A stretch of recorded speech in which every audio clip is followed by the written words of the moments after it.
The dust whipped across Olivia Anderson's face as she stumbled through the wooden doors of the Silver Dollar Saloon, her once fine dress tattered and her boots worn thin from miles of desperate travel. It was 1875 in Elko, Nevada, and the mining boom had brought riches to some while leaving others destitute in its wake. Olivia counted herself among the latter, having not eaten in 3 days. The piano player stopped mid-note, and the usual rowdy conversations hushed as heads turned toward the door. A woman alone in such a place was uncommon enough, but one in her condition, dirty, exhausted, and clearly on the edge of collapse, was a rare sight indeed. "Please," she said, her voice barely audible above the creaking floorboards as she approached the bar. "I haven't eaten in days. I can work, clean, anything for just a bit of food." The bartender's face hardened. Times were tough, and beggars were becoming more common as the winter approached. "We ain't running no charity here, miss. Best move along." Olivia's knees buckled slightly, and she gripped the edge of the bar to steady herself. The room began to spin, black spots dancing at the edges of her vision. She had come so far, surviving the loss of everything: her home, her family, her dignity, only to be turned away now. From the corner of the room, a tall figure rose from his seat at a poker table. His spurs clinked against the wooden floor as he approached, and the crowd parted silently before him. Everyone in Elko knew Caleb Zimmerman, the rancher whose land sprawled for miles outside town, whose cattle were the finest in the territory, whose reputation with both gun and word was equally respected. "That's enough, Joe," Caleb said to the bartender, his voice deep but not unkind. He stood beside Olivia now, not touching her but close enough that she could feel the warmth radiating from him in the chilly saloon. "The lady will eat at my table tonight." The bartender's expression changed instantly. "Course, Mr. Zimmerman. Didn't realize she was a friend of yours." "She is now," Caleb said simply, turning his attention to Olivia. His eyes were the color of the Nevada sky, a startling blue against his sun-weathered skin. "Madam, my ranch is just outside town. I've got a good cook and plenty of room. You're welcome to join me for dinner." Olivia's pride fought briefly with her hunger. A month ago, she would never have considered accepting such an offer from a stranger. But that was before the bank took her father's home, before the fever took her parents', before she had been forced to sell nearly everything she owned just to make it this far west. "Why would you help me?" she asked, her voice small but determined. "You don't know me." Caleb's expression softened slightly, though his posture remained as straight as ever. "My mother arrived in this territory with nothing but the clothes on her back and me in her arms. Someone helped her once. I'm just paying it forward." He paused. "No strings attached, madam." "You have my word as a gentleman." Something in his voice, a simple honesty that couldn't be faked, made Olivia nod. "Thank you, Mr. Zimmerman. I accept your kindness." "Caleb," he corrected, offering his arm in a gesture that seemed both protective and respectful. "And you are Olivia." "Olivia Anderson." As he led her out of the saloon toward a handsome wagon waiting outside, neither could have imagined how their lives had just irrevocably changed, or that the simple act of human kindness was the first step on a long road that would bind their hearts together through the harsh but beautiful landscape of the American West. The ride to Caleb's ranch was mostly silent. Olivia was too exhausted to maintain conversation, and Caleb seemed to understand this without her having to explain. He drove the wagon skillfully, navigating the rutted road that led away from Elko and into the open country beyond. As they crested a hill, Olivia caught her first glimpse of Caleb's home, a sprawling ranch house with a wide porch, nestled against the backdrop of mountains. Several outbuildings dotted the property, and in the near pastures, cattle grazed peacefully. "Welcome to the Double Z," Caleb said, the first words spoken since they'd left town. "It's beautiful," Olivia replied honestly. After weeks of uncertainty and fear, the solid permanence of the place called to something deep inside her. As they approached, a middle-aged woman emerged from the house, wiping her hands on her apron. "Martha," Caleb called out as he brought the wagon to a stop, "we have a guest for dinner. This is Miss Olivia Anderson." Martha's shrewd eyes took in Olivia's disheveled appearance, but her expression remained kind. "Welcome, miss. You look like you could use a hot meal and a warm bath. I've just finished making a stew that'll put meat on those bones." "Thank you," Olivia said, suddenly self-conscious of her appearance. "I don't mean to impose." "Nonsense," Martha replied, helping her down from the wagon. "Any friend of Mr. Zimmerman's is welcome here." Caleb cleared his throat. "Martha, Miss Anderson might be staying with us for a few days. Could you prepare the guest room?" If Martha was surprised by this announcement, she didn't show it. "Of course. It'll be ready by the time dinner's finished." Inside the house, Olivia was struck by the simple elegance of Caleb's home. The furniture was sturdy and well-made, the floors covered with colorful woven rugs, and a large stone fireplace dominated the main room. It wasn't ostentatious, but it spoke of success earned through hard work. "You can freshen up before dinner," Caleb said, gesturing to a door off the main room. "Take your time. We'll eat when you're ready." An hour later, having bathed and changed into a clean dress that Martha had provided. "It belonged to my daughter before she married and moved to California." Olivia felt like a new woman. Her hair, still damp, hung in dark waves down her back, and for the first time in weeks, she didn't feel the crushing weight of despair. When she entered the dining room, Caleb rose from his seat at the head of the table. For a moment he seemed at a loss for words, seeing her transformed from the desperate woman who had stumbled into the saloon. "You look restored, Miss Anderson," he finally said, pulling out a chair for her. "Please call me Olivia," she replied, taking the offered seat. "And thank you. I feel almost human again."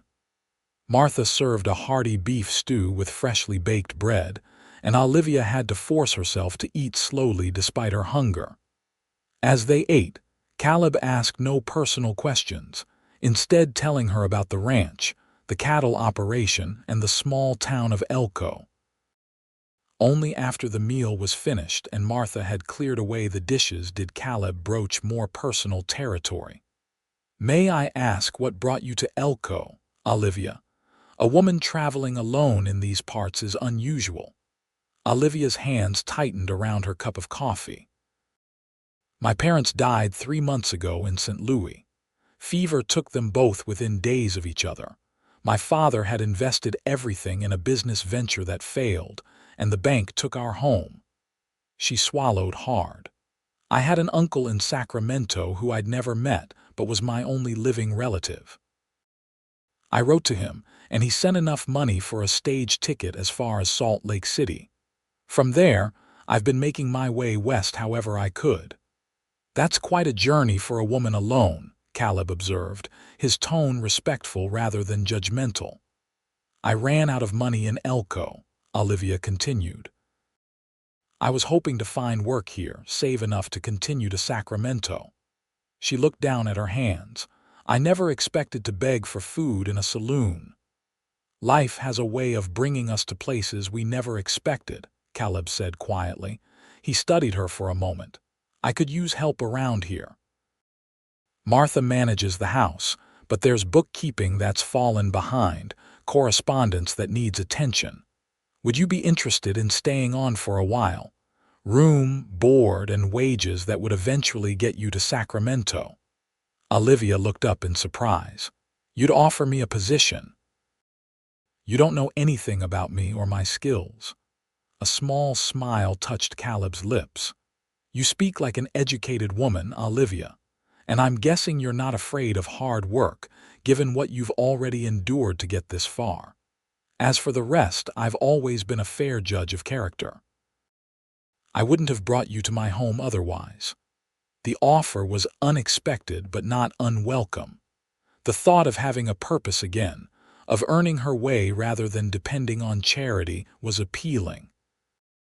And while Sacramento and her unknown uncle had been her destination, she had no real connection there, no reason to rush toward a man who was a stranger to her. "Thank you, Caleb," she said finally. "I accept, at least until I can repay your kindness." He nodded, seeming pleased by her decision. "Good. You can start tomorrow after you've rested properly. For now, I imagine you're exhausted." It wasn't until Martha showed her to the guest room, a comfortable chamber with a real bed and clean linens, that Olivia allowed herself to fully process the day's events. She had walked into a saloon desperate and hungry, expecting at best to be given scraps in exchange for menial labor. Instead, she had found unexpected kindness from a stranger who asked nothing in return.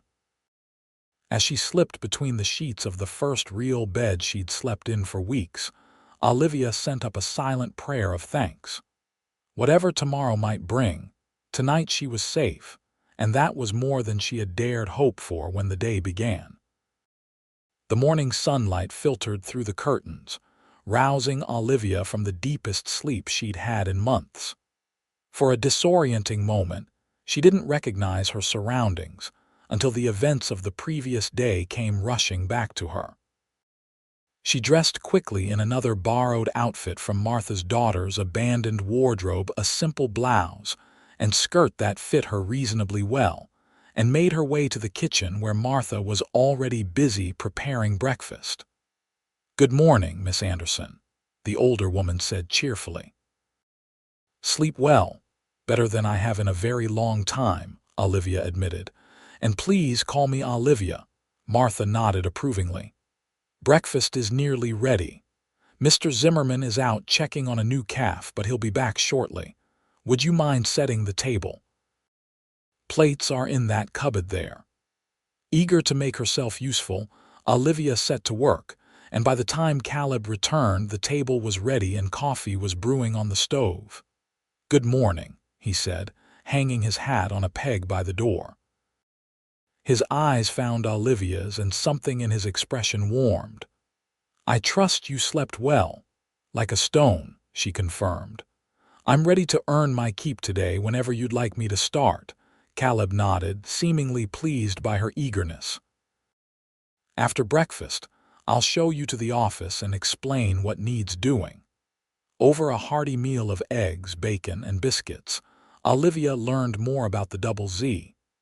Caleb had inherited the ranch from his father 10 years ago and had expanded it considerably. With over 2,000 head of cattle and 15 ranch hands, it was one of the largest operations in the territory. "My pa started with just 50 acres and 20 cows," Caleb explained. "Built it up bit by bit. He always said a man's worth is measured by what he builds, not what he's given." "Your father sounds like a wise man," Olivia observed. Caleb's expression turned reflective. "He was. Tough as saddle leather but fair. Taught me everything I know about ranching and about life." He paused. "What about your family, Olivia? What was your life like before you lost them?" The question was gently asked, and Olivia found herself wanting to answer rather than deflect. "My father was a professor of literature at a small college in St. Louis. My mother taught piano. We weren't wealthy, but we were comfortable." She smiled sadly. "Our house was always full of books and music. They believed education was the most valuable gift they could give me." "So you're well educated then," Caleb said. "That explains your speech." Olivia nodded. "I can read and write in both English and French, and I know basic accounting from helping my father manage the household finances." "French?" Caleb looked impressed. "That's not a common skill out here." "My mother was born in New Orleans to French parents," Olivia explained. "She insisted I learn the language." After breakfast, Caleb led Olivia to a small room off the main parlor. A desk dominated the space, piled high with papers, ledgers, and correspondence. Bookshelves lined one wall, filled with a mixture of practical manuals on ranching and animal husbandry, and to Olivia's surprise, volumes of poetry and classic literature. "I apologize for the state of things," Caleb said, looking somewhat embarrassed by the disarray. "I'm better with cattle than correspondence, I'm afraid." "It's nothing to apologize for," Olivia assured him. "This is precisely the sort of work I'm comfortable with." For the next hour, Caleb explained his bookkeeping system or lack thereof, and showed her the correspondence that needed attention. There were bills to be paid, letters to suppliers to be drafted, and several months of financial transactions to be properly recorded in the ledgers. "I'll leave you to it then," he said finally. "I need to ride out to the north pasture with the men. We're moving cattle to fresh grazing land today." Left alone in the office, Olivia surveyed the task before her with a sense of purpose she hadn't felt since her parents' deaths.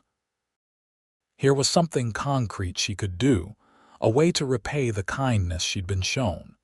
She rolled up her sleeves and began sorting through the chaos. By midday, she had made considerable progress. The correspondence was organized by urgency, the financial documents were stacked chronologically, and she had begun updating the ledger with recent transactions. It was satisfying work, giving order to disorder. Martha brought her lunch, a hearty sandwich and a glass of buttermilk, which she ate at the desk, unwilling to break her momentum. Outside the window, she could see activity in the distance, riders moving cattle across the landscape, tiny figures against the vast Nevada sky. One figure separated from the group, riding toward the house. Even at a distance, Olivia recognized Caleb's straight-backed posture in the saddle. She found herself watching him approach, admiring the easy way he handled his horse. She quickly returned her attention to her work when she heard the front door open, not wanting to be caught staring. Moments later, Caleb appeared in the office doorway, his hat in his hands. "Making progress?" he asked, surveying the more organized desk. "Considerable progress," Olivia replied with satisfaction. "Your ranch appears to be quite profitable, Mr. Zimmerman, though your record-keeping doesn't do it justice." A smile touched his lips. "Already discovering my failings, I see, and it's Caleb, remember." "Caleb," she corrected herself, returning his smile. "I should have the ledger completely updated by tomorrow, and I've drafted replies to your most pressing correspondence for your review." He looked genuinely impressed. "You've accomplished more in half a day than I managed in months." "I was right to hire you." Something in his tone, warm approval mixed with something else she couldn't quite identify, made Olivia's cheeks flush with pleasure. "I'm glad to be of help." Caleb lingered in the doorway a moment longer than necessary. "I just came back to check on things." "I'll be out until supper." He hesitated, then added, "Thank you, Olivia. Your help means more than you know." As he turned to leave, Olivia found herself watching him go, struck by the realization that in just one day, this place and this man had begun to feel like a safe harbor in the storm her life had become. It was a dangerous feeling she knew better than to grow attached to temporary sanctuary, but in that moment, she couldn't quite bring herself to guard against it. The days settled into a comfortable rhythm at the Double Z Ranch. Mornings, Olivia would breakfast with Caleb and Martha, then spend the day organizing the ranch's business affairs while Caleb worked with the cattle and his men. Evenings were spent in the parlor, where they would discuss the day's accomplishments over dinner. By the end of her first week, Olivia had transformed the ranch's record-keeping. The ledgers were up to date, correspondence was answered promptly, and she had even created a filing system that allowed Caleb to easily find any document he might need. I never realized how much smoother things could run with proper organization, Caleb admitted one evening as they sat before the fireplace. October had brought cooler nights, and the crackling fire cast a warm glow over the room. "You're proving invaluable, Olivia." She smiled, pleased by the compliment. "I'm glad to be useful. It feels good to have a purpose again." "Have you given any more thought to your plans?" he asked carefully. About continuing to Sacramento, the question caught her by surprise. In truth, she'd thought less and less about Sacramento as each day passed. I suppose I should write to my uncle, let him know where I am at least." Caleb nodded, his expression unreadable in the firelight. "Of course. You're welcome to stay as long as you wish, but I understand if you need to continue your journey." "Thank you," Olivia said softly. "For now, I'm content to be here, if that's all right with you." "More than all right," he replied, his voice equally soft. A comfortable silence fell between them, broken only by the crackling of the fire and the distant howl of a coyote. In that moment, Olivia realized how much her feelings toward Caleb had evolved in just a week. What had begun as gratitude had grown into genuine respect and admiration. He was a fair employer, kind to his workers, and possessed an unexpected depth that revealed itself in quiet conversations about books or the land he loved so much. And if sometimes she found herself watching him when he wasn't looking, admiring the strong line of his jaw or the way his eyes crinkled at the corners when he smiled well, that was her secret to keep. The following morning brought change to their routine. As Olivia entered the kitchen for breakfast, she found Caleb already dressed for riding, speaking in low tones with a ranch hand at the door. "Are you certain it was rustlers?" Caleb was asking, his voice tight with controlled anger. "Positive, boss," the man replied. "Found tracks of at least 6 riders, and they've taken maybe 20 head from the north pasture. Trail leads toward the mountains." Caleb sighed heavily. "Gather the men. We'll ride out in 20 minutes." The ranch hand nodded and left, and Caleb turned to find Olivia standing uncertainly in the doorway. "Trouble?" she asked. "Cattle rustlers," he confirmed, pouring himself a cup of coffee. "They've hit a few ranches in the area over the past month. Now it's our turn, it seems." Olivia's brow furrowed with concern. "Is it dangerous?" "It can be," Caleb admitted. "Rustlers don't typically want a confrontation, but they're usually desperate men, and desperate men can be unpredictable." Martha bustled in from the pantry. "I'll pack food for you and the men," she said, having clearly overheard. "You might be out for a day or more." Caleb nodded his thanks. "I'm sorry to leave you, Olivia, but this can't wait." Rustling is a hanging offense in Nevada territory, but more importantly, those cattle represent livelihoods not just mine, but every man who works for me. "I understand," Olivia assured him. "Please be careful." His expression softened at her concern. "I will. I've dealt with rustlers before. With luck, we'll recover the cattle without incident." An hour later, Olivia stood on the porch watching as Caleb rode out with 10 of his men, all armed and determined. As they disappeared over the ridge, she couldn't shake the feeling of unease that had settled over her. In just a week, Caleb Zimmerman had become important to her in ways she hadn't anticipated. The thought of him facing danger made her heart constrict painfully.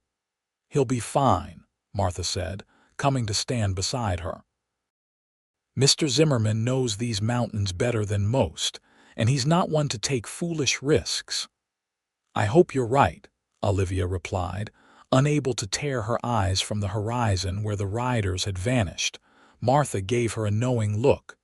"You've grown fond of him." It wasn't a question, and Olivia didn't pretend to misunderstand. "Is it that obvious?" only to someone who's watched Mr. Zimmerman turn down every eligible woman in Elko County for years, only to bring home a stranger and look at her the way he looks at you," Martha replied with a small smile. Olivia's cheeks flushed. He was just being kind to someone in need. "Mr. Zimmerman is kind to many people," Martha said gently, "but he doesn't look at them like he's found something he didn't know he was missing." With those words hanging in the air, Martha returned to the house, leaving Olivia to contemplate their implications. Was it possible that Caleb felt something for her beyond employer and employee?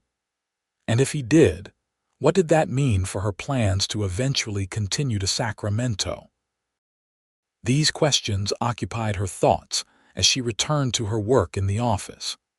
But no amount of ledger balancing or letter writing could fully distract her from the worry that gnawed at her every time she glanced out the window toward the mountains where Caleb had gone. Night fell, and Caleb did not return.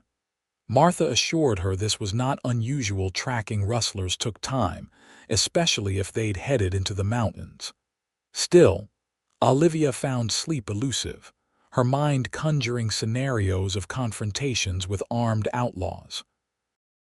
Dawn broke on the second day with still no sign of Caleb and his men. Olivia tried to focus on her work, but by midday, her worry had grown to the point where concentration was impossible. She found herself standing on the porch every few minutes, scanning the horizon for riders. It was late afternoon when she finally spotted them, a line of horsemen emerging from the foothills. Even at a distance, she could see they were driving cattle before them, and her heart leapt with hope. They had recovered the stolen animals. As they drew closer, Olivia counted the returning riders. 10 had left with Caleb, and 10 were returning. Relief washed over her. Everyone had come back safely.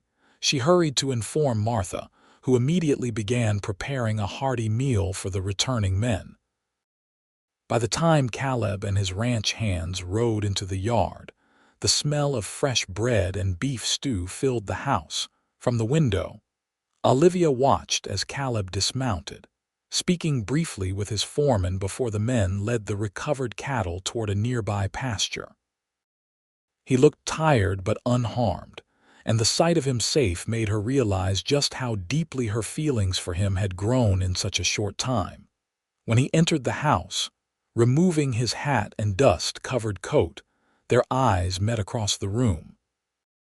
For a moment, everything else seemed to fade away. Martha's bustling, the sounds of the ranch hands outside, the ticking of the clock on the mantel. There was just Caleb, his blue eyes finding hers with an expression that made her breath catch. "You're back," she said simply, unable to disguise the relief in her voice. "I promised I would be," he replied, crossing the room to stand before her. Up close, she could see a small cut on his cheekbone and the fatigue etched into his features. Without thinking, she reached up to touch the injury gently. "You're hurt." Caleb caught her hand in his thumb brushing across her knuckles. "It's nothing. A branch caught me while we were riding through the trees." They stood like that for a long moment, her hand in his, until Martha's voice broke the spell. "Supper's ready," she announced. "And you look like you need it, Mr. Zimmerman. Come sit down, both of you." Over the meal, Caleb recounted their pursuit of the rustlers, a band of 6 men who had been stealing cattle from ranches throughout the territory. They had tracked them to a hidden canyon in the mountains. "We surprised them at dawn," Caleb explained. They weren't expecting anyone to follow them so deep into the mountains. 2 of them tried to fight, but when they saw they were outnumbered, they surrendered. "You didn't?" Olivia hesitated, not wanting to ask if he had been forced to kill anyone. Caleb understood her unasked question. "No one died. We tied them up, and my foreman is taking them to the sheriff in Elko right now. They'll stand trial for rustling." "And you recovered all the cattle?" "Every last one," Caleb confirmed with satisfaction. Not just ours, but animals stolen from the Peterson and Miller ranches too. It was a good day's work. After dinner, despite his obvious exhaustion, Caleb asked Olivia to join him on the porch. The night was clear, stars scattered across the vast Nevada sky like diamonds on black velvet.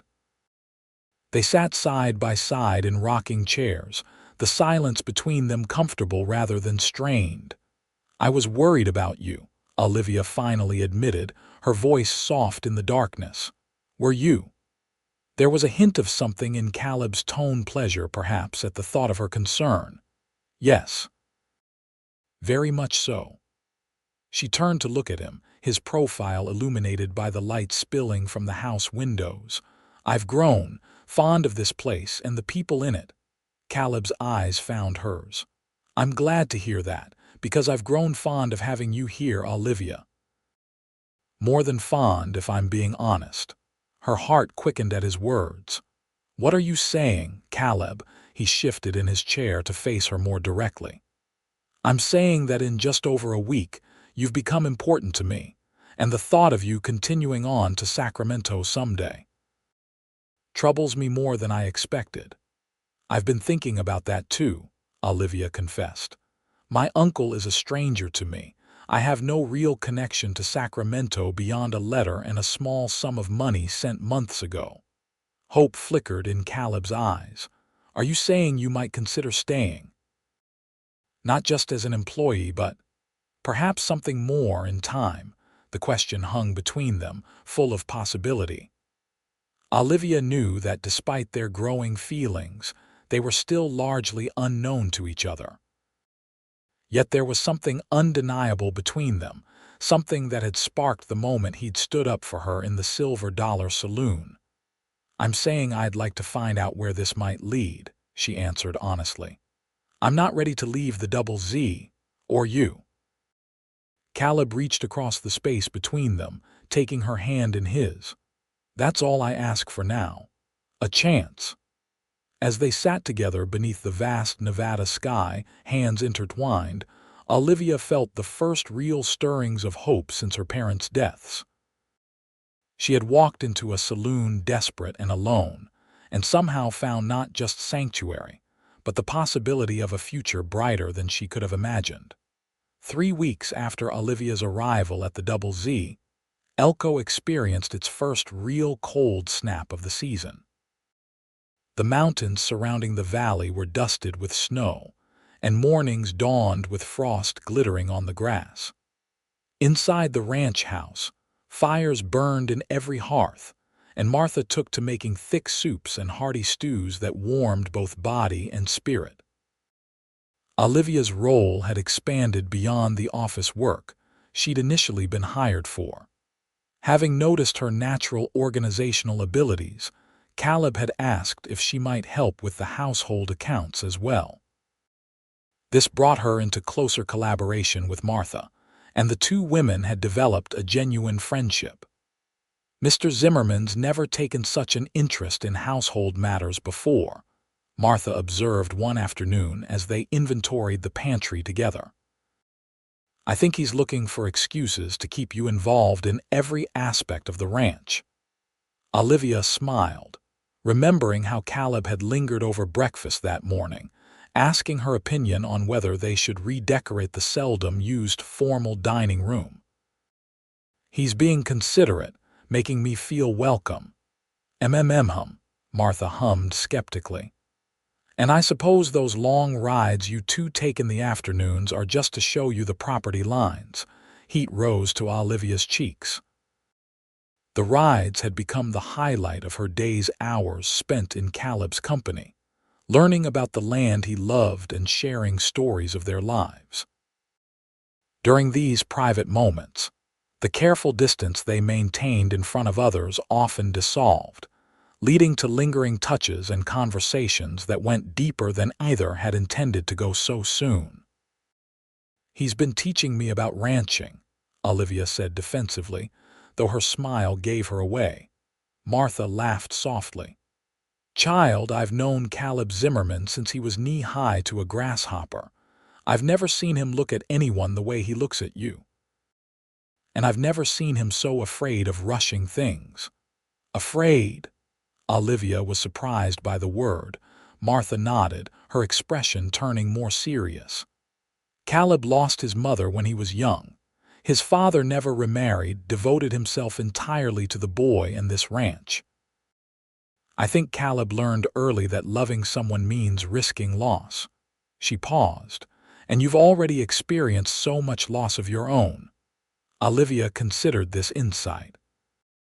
It was true that despite their obvious attraction, Caleb had been careful not to press her for commitments beyond the present moment.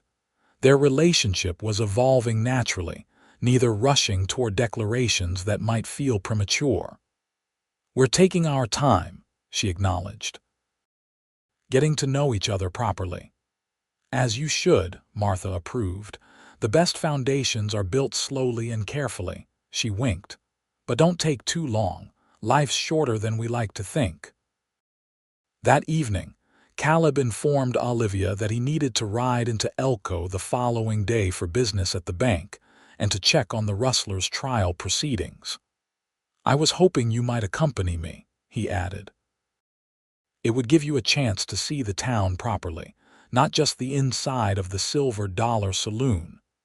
Olivia felt a flutter of anxiety at the thought of returning to Elko. Her first experience there had been one of desperation and humiliation. You think that's wise? People might remember. Let them remember, Caleb said firmly. You have nothing to be ashamed of, Olivia. You did what you had to do to survive. That takes courage, not shame. His unwavering support touched her deeply. Thank you for saying that, and yes, I'll accompany you to town. The next morning dawned clear and cold. Olivia dressed in her warmest borrowed outfit, a wool skirt and jacket that had belonged to Martha's daughter, and met Caleb at the breakfast table. He looked particularly handsome in a clean white shirt, dark waistcoat, and his best coat. They set out after breakfast in Caleb's buggy rather than the wagon, a more comfortable conveyance for the hour-long journey to town. As they traveled, Caleb pointed out landmarks and shared stories of his childhood in the area. My father brought me to this country when I was just 5 years old, he explained. He'd been a soldier in the war between the states, and afterward, he wanted to start fresh somewhere far from the memories of battle. Nevada was still mostly wilderness then. It must have been a hard life for a young boy and his father, Olivia observed. Caleb nodded. It was, especially after my mother died on the journey west. Fever took her, just like your parents. His voice softened with empathy. I was too young to really remember her, but my father never forgot. He used to say she was the bravest woman he'd ever known, following him into the unknown with nothing but faith in their future together. The parallel to Olivia's own journey wasn't lost on either of them. She had also ventured west with little more than hope for a better future. Your father sounds like a remarkable man, she said. He was, Caleb agreed. Taught me everything worth knowing: how to work hard, treat people fairly, and never take more than you need from the land. He built the original ranch house with his own hands, just a small cabin at first. We added onto it over the years as the herd grew. As they approached Elko, Olivia could see how the town had grown since the Central Pacific Railroad had established a station there. What had once been little more than a stop on the immigrant trail was now a bustling community with nearly 1,000 residents. Their first stop was the bank, where Caleb needed to discuss a loan for expanding his cattle operation. As they entered the imposing brick building, Olivia was conscious of curious glances from the other patrons. Word traveled fast in small towns, and she suspected many knew exactly who she was and how she had arrived in Elko. Caleb, however, introduced her proudly to the bank manager as Miss Olivia Anderson, my ranch administrator, his tone daring anyone to show her anything less than complete respect. The manager, clearly valuing Caleb's business, was unfailingly polite. After the bank, they visited the general store to place orders for ranch supplies. Here, too, Caleb included Olivia in the discussions, deferring to her when it came to household needs that Martha had listed. "Mr. Zimmerman," the shopkeeper's wife said as she wrapped their smaller purchases, "will you and Miss Anderson be attending the harvest dance next Saturday? The whole town's talking about it." Caleb glanced at Olivia questioningly. "I hadn't planned on it, Mrs. Baker. But perhaps if Miss Anderson is interested." The question caught Olivia by surprise. A public dance would make whatever was growing between them visible to the entire community. It was one thing for the ranch hands and Martha to observe their developing relationship, quite another to announce it so publicly. Yet the hopeful look in Caleb's eyes made her decision easy. "I would be delighted to attend, if Mr. Zimmerman would do me the honor of escorting me." The smile that broke across Caleb's face was worth any potential gossip. "The honor would be entirely mine." As they left the store with their packages, Caleb suggested lunch at the hotel dining room, a far cry from her last meal in Elko, which had been whatever scraps she could afford at the cheapest boarding house. "Are you certain?" Olivia asked, still conscious of the looks they were receiving. "People are talking. Let them," Caleb said simply, offering her his arm. "I'm proud to be seen with you, Olivia. I hope you know that." The conviction in his voice swept away her hesitation. "Then I'm proud to be seen with you as well." The hotel dining room was the finest establishment in Elko, with white tablecloths and real silverware. As they were seated at a table near the window, Olivia couldn't help but marvel at how drastically her circumstances had changed in less than a month. "What are you thinking about?" Caleb asked, noticing her thoughtful expression. "How different my life is now compared to the last time I was in this town," she admitted. "It seems almost like a dream sometimes." Caleb reached across the table, covering her hand with his. "It's no dream, Olivia. You've earned your place at the Double Z with your hard work and intelligence. The circumstances of our meeting may have been unusual, but what's grown between us since then is real." Before she could respond, a shadow fell across their table. Looking up, Olivia found herself facing a well-dressed woman of middle years, her expression pinched with disapproval. "Caleb Zimmerman," the woman said, her voice carrying just enough to be heard at nearby tables. "I must say I'm surprised to see you in such unusual company." Caleb's expression hardened, but his voice remained perfectly civil as he stood. "Mrs. Hargrove, allow me to introduce Miss Olivia Anderson, who has been managing the administrative affairs of my ranch for the past month. Olivia, this is Mrs. Eleanor Hargrove, whose husband owns the mining company outside town." Mrs. Hargrove barely acknowledged the introduction. "My daughter Caroline has been asking after you.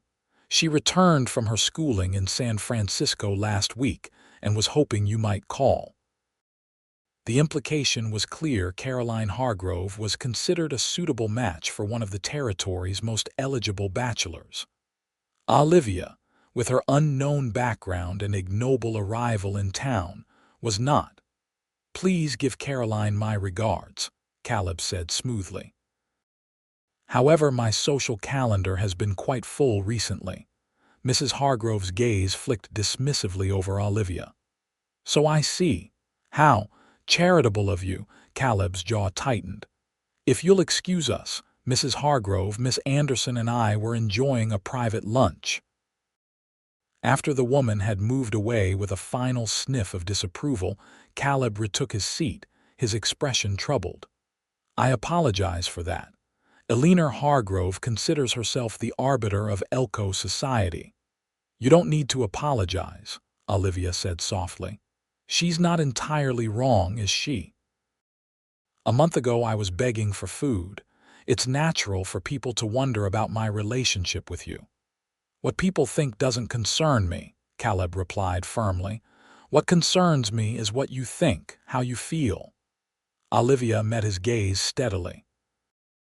"I think that in the past month, I've come to care for you more deeply than I ever expected to care for anyone again, and that frightens me sometimes." It was the most direct acknowledgement either had made of their growing feelings. Caleb's expression softened, his eyes warming. "Why does it frighten you?"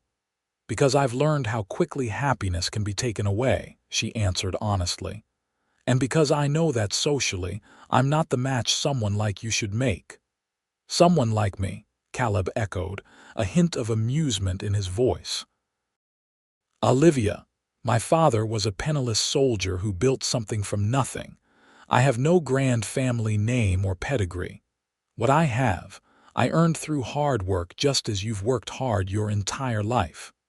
He paused, his expression growing more serious.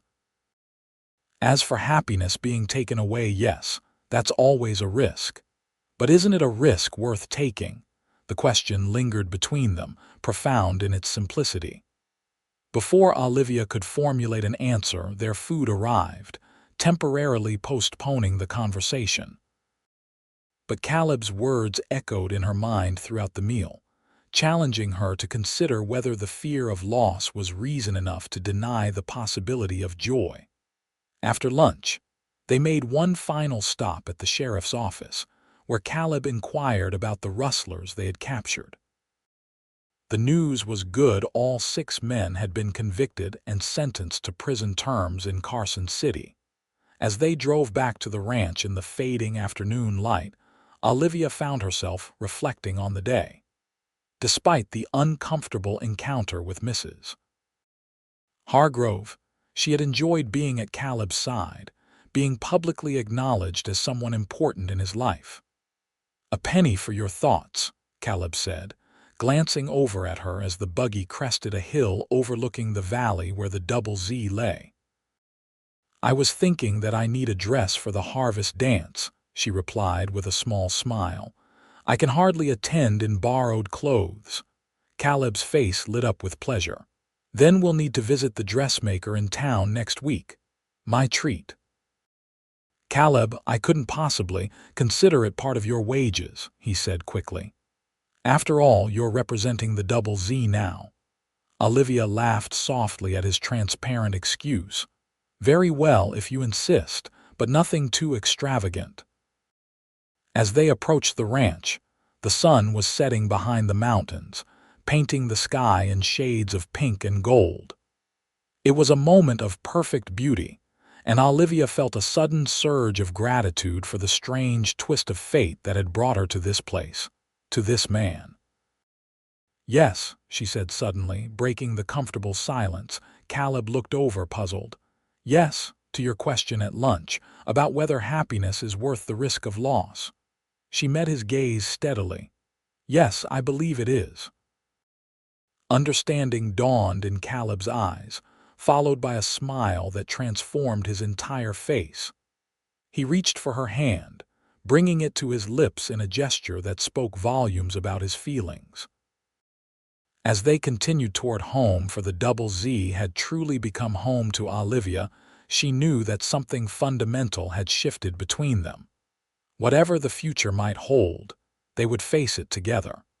The following week passed in a flurry of preparations.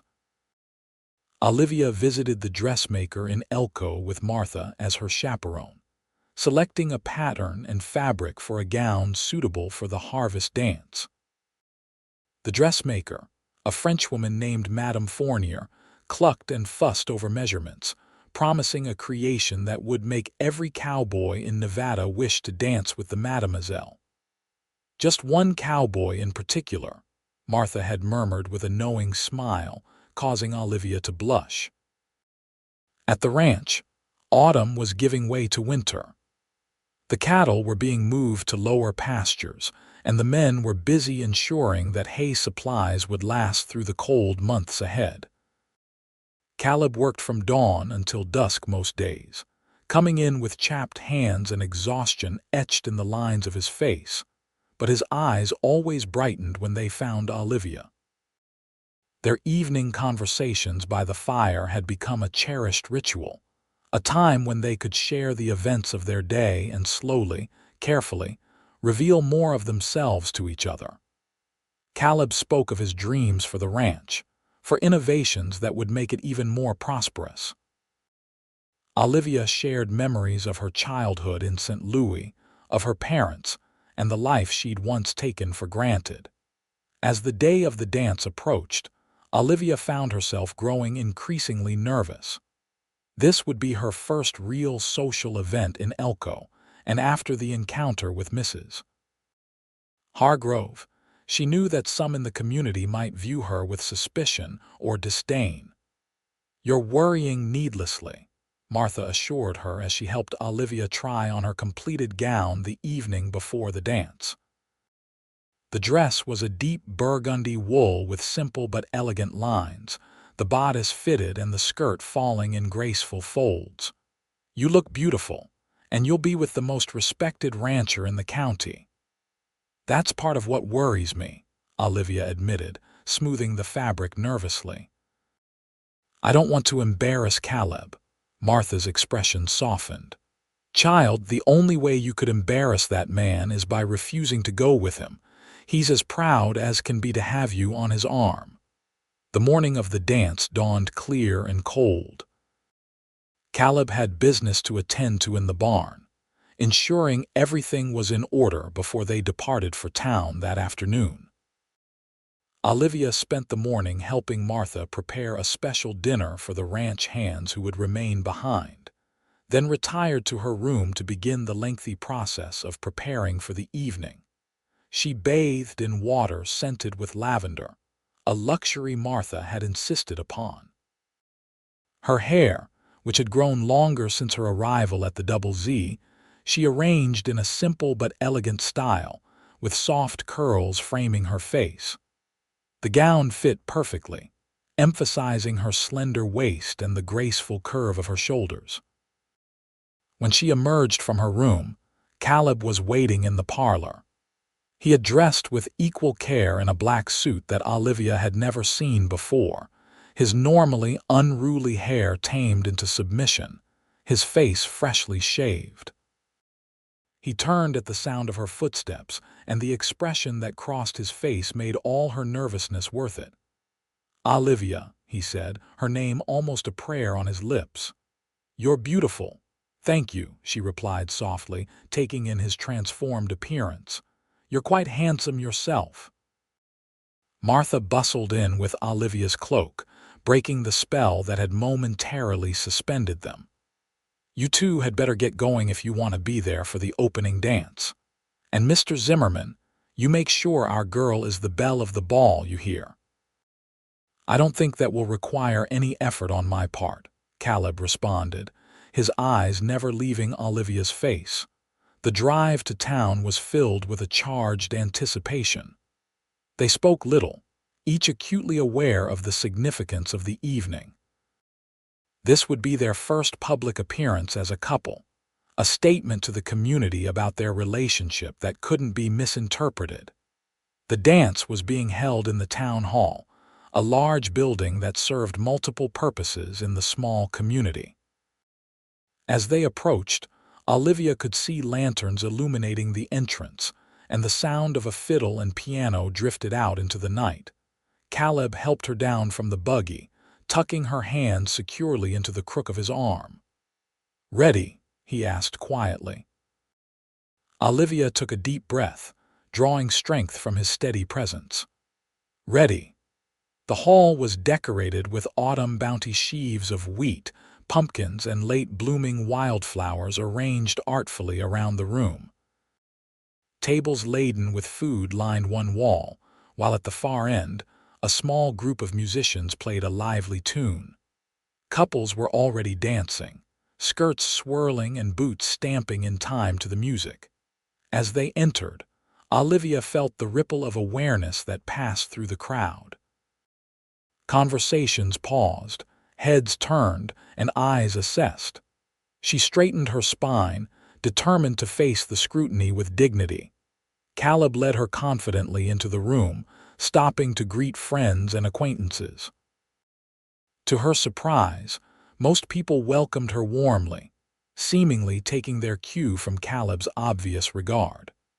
The sheriff and his wife were particularly friendly, the latter pulling Olivia aside to compliment her dress and invite her to join the ladies' quilting circle.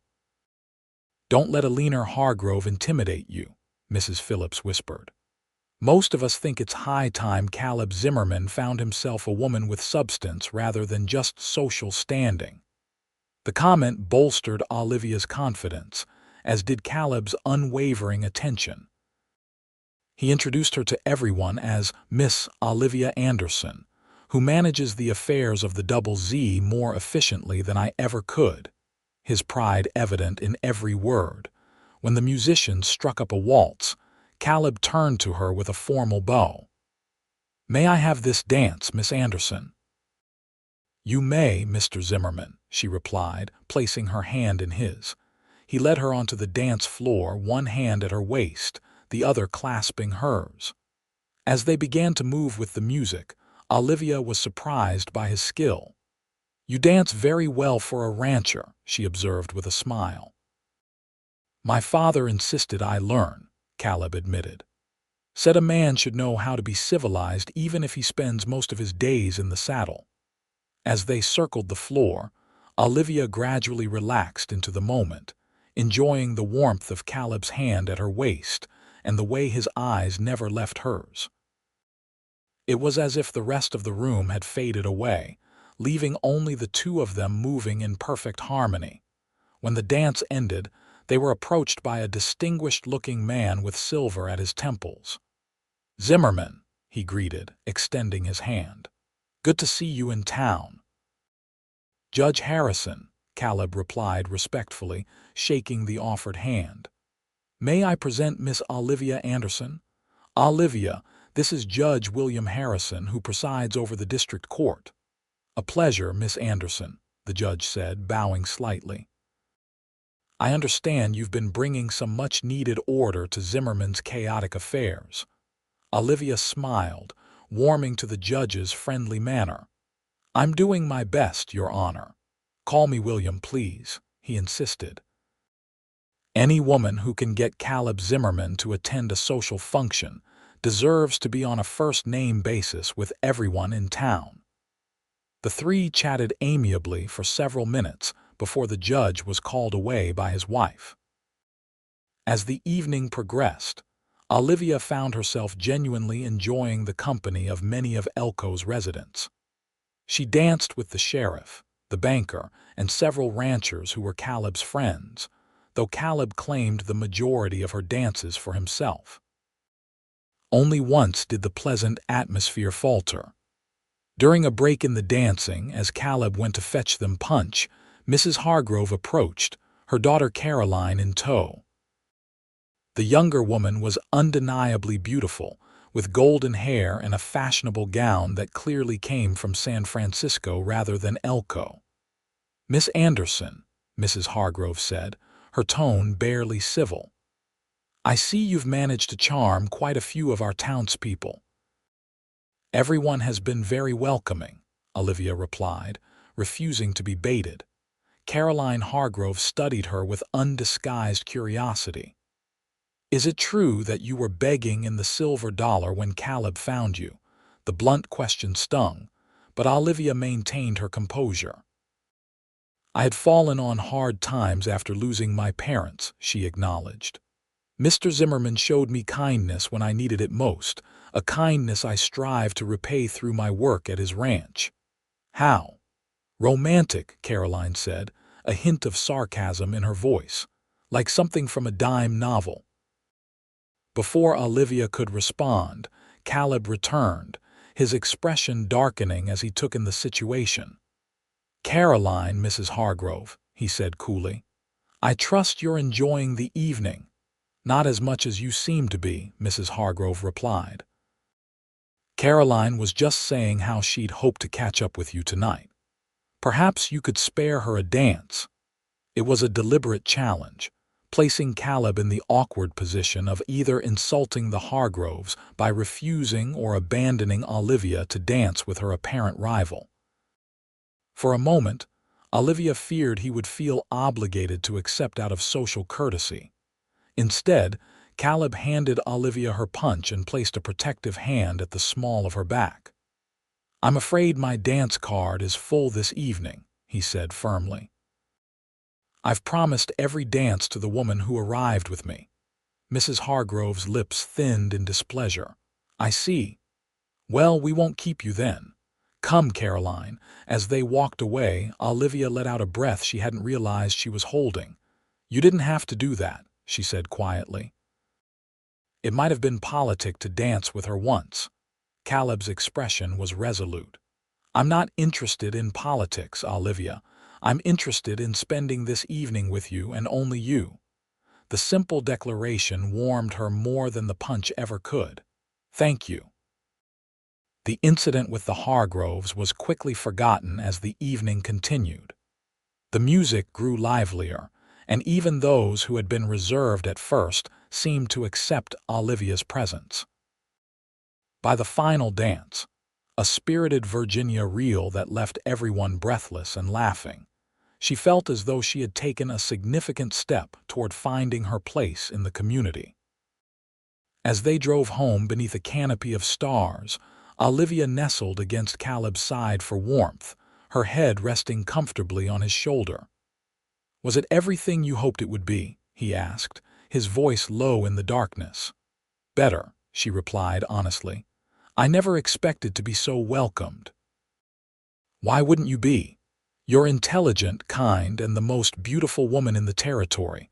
Olivia laughed softly at his bias. "I think Caroline Hargrove might dispute that claim." "Caroline Hargrove," Caleb said dismissively, "has been pursuing me since she was 16 years old, encouraged by her mother who sees my land as a convenient addition to her husband's holdings." "And you've never been interested?" Olivia couldn't help asking. Caleb was silent for a moment, then said, "There was a time when I considered it, not because I had feelings for Caroline, but because it seemed the expected thing. A rancher needs a wife, and she comes from a good family." He glanced down at Olivia. "But I've never believed in marrying for convenience or social advantage." The word marrying hung in the air between them, neither acknowledging it directly but both acutely aware of its implications. "What do you believe in, then?" Olivia asked softly. Caleb's arm tightened around her. "I believe in finding someone who makes you feel more yourself, not less. Someone who shares your values and your vision for the future. Someone who challenges you to be better while accepting you as you are." He paused, then added quietly, "Someone like you." The words sent a thrill through Olivia, both exhilarating and frightening in their honesty. They had known each other for such a short time, yet there was a certainty in Caleb's voice that resonated with her own feelings. "Caleb," she began, not entirely sure what she wanted to say but feeling that something needed to be acknowledged. Before she could continue, the buggy rounded a bend in the road, and the lights of the Double Z came into view. The moment for whatever confession or declaration had been on her lips passed, but the warmth of Caleb's arm around her and the steady beat of his heart beneath her ear told her that there would be other moments, other opportunities to express what was growing between them. As November deepened toward winter, life at the Double Z settled into a rhythm dictated by the seasons. The cattle required constant attention as the weather grew colder, and Caleb spent long days riding the range with his men, ensuring the herd's safety and health. Olivia continued to manage the ranch's business affairs, but she had also taken on additional responsibilities, helping Martha with household management, and even learning to cook some of the hearty meals that sustained the ranch hands. Her position had evolved from employee to partner in many ways, her opinions sought and valued on matters ranging from financial investments to the color of new curtains for the parlor. The ranch hands had accepted her presence completely, tipping their hats respectfully when they saw her and bringing small tokens from their trips to town, a piece of ribbon, a bag of candy, once even a kitten they'd found in the hay barn that now slept contentedly in the kitchen. Since the harvest dance, Caleb had been more open about his feelings, though he had not yet made any formal declaration. There were lingering glances across the dinner table, hands that found each other during evening conversations by the fire, and once, when they'd been caught in a sudden snowstorm while riding the property boundaries, a brief, tender kiss that had left them both breathless and yearning for more. December brought preparations for Christmas, a holiday that Olivia had feared would be painful without her parents. Instead, she found herself caught up in the ranch's traditions, decorating the house with pine boughs and red ribbons, helping Martha bake special treats for the men, and joining Caleb on an expedition into the foothills to select the perfect Christmas tree. As they rode back to the ranch, the tree secured to a sledge pulled by Caleb's horse, Olivia was struck by how different her life was from what she had envisioned just months ago. Had she continued to Sacramento as planned, she would be living with an uncle she'd never met, perhaps working as a teacher or companion, her life shaped by the charity of a stranger. Instead, she was here in this wild, beautiful country, with a man who looked at her as though she were the most precious thing he had ever seen. She had found not just security but purpose, not just shelter but a home. "What are you thinking about?" Caleb asked, noticing her contemplative expression as they approached the ranch house, snow beginning to fall gently around them. "About how differently things might have turned out," she replied honestly.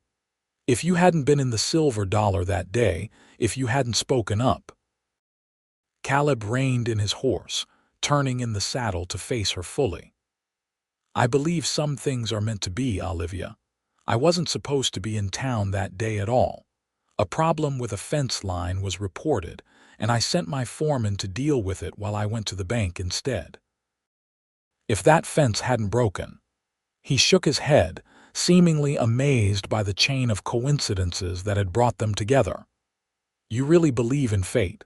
Olivia asked, curious about this philosophical side of him she rarely glimpsed. "I believe that sometimes the universe conspires to put us exactly where we need to be," he said seriously. "And I needed to be in that saloon the moment you walked through the door." The sincerity in his voice touched her deeply. "I'm glad you were," she said softly. They continued toward the house, the conversation shifting to Christmas plans, but Caleb's words stayed with Olivia. The idea that their meeting had been somehow predestined gave a weight and significance to their relationship that both thrilled and frightened her. Christmas Eve arrived with a fresh blanket of snow covering the ranch. The house was warm and festive, the smell of pine and baking filling every room. In the evening following ranch tradition, all the hands were invited into the main house for a special dinner and gift exchange. The long dining table groaned under the weight of roast beef, potatoes, fresh bread, and pies, while a smaller table near the tree held carefully wrapped packages for each man. Olivia had spent weeks secretly knitting scarves for all the ranch hands, each in a different color so they wouldn't be confused. For Martha, she had found a beautiful cameo brooch in the jewelry store in Elko. But her gift for Caleb had required more thought. What could she give the man who had given her everything? After dinner, as the men gathered around the tree to open their presents with childlike enthusiasm, Caleb pulled Olivia aside. "I have something for you," he said, his eyes bright with anticipation. "But I'd like to give it to you privately." "Would you join me on the porch?" Curious, Olivia followed him outside. The night was clear, stars brilliant in the black sky, the snow reflecting their light so that the world seemed illuminated from within. Their breath formed small clouds in the frigid air, "I know it's cold," Caleb said apologetically, "but I wanted a moment alone with you." "It's beautiful out here," Olivia assured him, drawing her shawl more tightly around her shoulders. "I don't mind the cold." Caleb reached into his pocket and withdrew a small box wrapped in silver paper. "Merry Christmas, Olivia." With trembling fingers, she unwrapped the gift. Inside was a velvet box, and within that, a locket of gold, intricately engraved with a pattern of roses. When she opened it, she found a tiny painting of the Double Z ranch house on one side while the other remained empty. "It's beautiful," she breathed, deeply touched by the thoughtfulness of the gift. "I thought," Caleb said hesitantly, "that perhaps someday the empty side might hold a portrait of us together." The implication was clear and Olivia's heart raced. "I would like that very much," she said softly. Encouraged, Caleb continued. "I had planned to wait until Christmas Day for this, but seeing you tonight with the ranch hands, with Martha seeing how completely you've become part of this place, part of our lives." He took a deep breath. "Olivia, these past 2 months have been the happiest of my life. You've brought light and purpose to the Double Z and to me."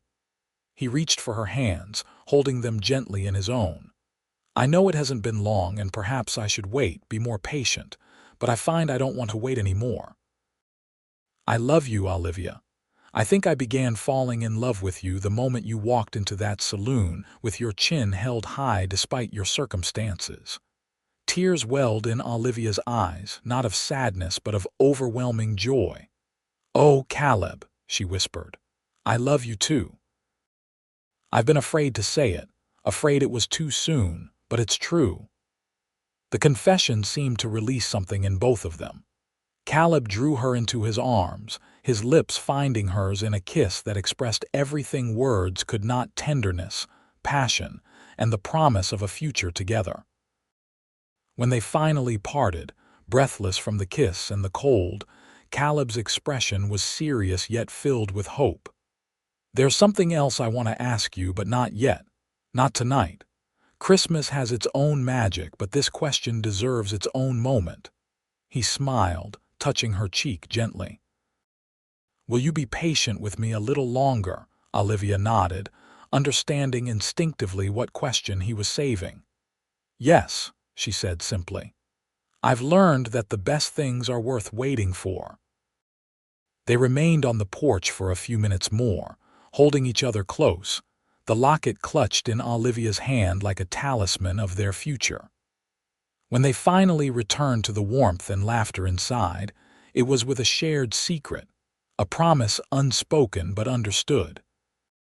The days following Christmas were filled with a quiet contentment. The ranch operated at a reduced pace, with only essential chores being performed, allowing time for rest and celebration. Caleb and Olivia spent hours together, riding when the weather permitted, reading by the fire when it didn't, their newfound acknowledgement of love adding depth and meaning to every shared moment. New Year's Eve arrived with another snowstorm, this one more severe than those that had come before. By afternoon, the wind was howling around the eaves of the ranch house, and Caleb had returned from checking the cattle with ice forming in his beard and concern in his eyes. "It's going to be a bad one," he told Olivia as he warmed himself by the kitchen fire. "I've brought the men in from the line shacks. No one should be out in this tonight." The blizzard intensified as darkness fell.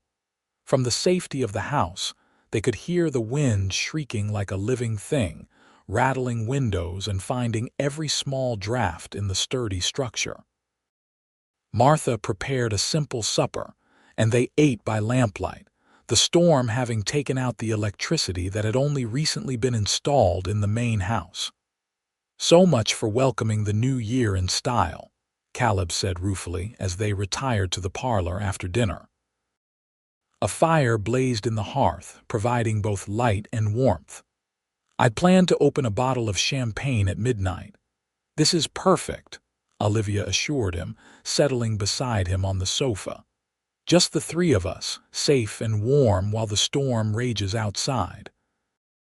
She glanced at Martha, who was knitting contentedly in her favorite chair. The older woman smiled knowingly. "Don't mind me," she said. "I'll likely be asleep before midnight anyway. These old bones don't stay up as late as they used to."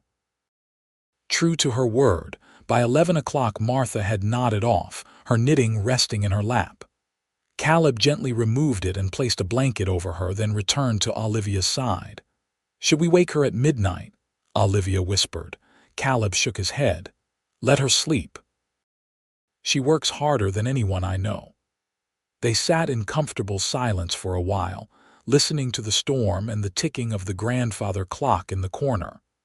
As the hands approached midnight, Caleb turned to face Olivia, taking both her hands in his. "I know I said I was saving a certain question for another time," he began, his voice low and serious. "But sitting here with you, while the old year dies and the new one prepares to be born, it feels right to ask it now." Olivia's heart began to race as Caleb slid from the sofa to one knee before her, still holding her hands. "Olivia Anderson," he said, his blue eyes reflecting the firelight and something deeper, more profound. "When you walked into the Silver Dollar Saloon that day, neither of us could have known how completely our lives would change. You came looking for a meal and found a home. I didn't know I was looking for anything, but I found everything." He released one of her hands to reach into his pocket, withdrawing a small ring with a modest diamond that caught and held the firelight. "I love you. I want to build a life with you, to face whatever storms come our way together. Will you do me the honor of becoming my wife?"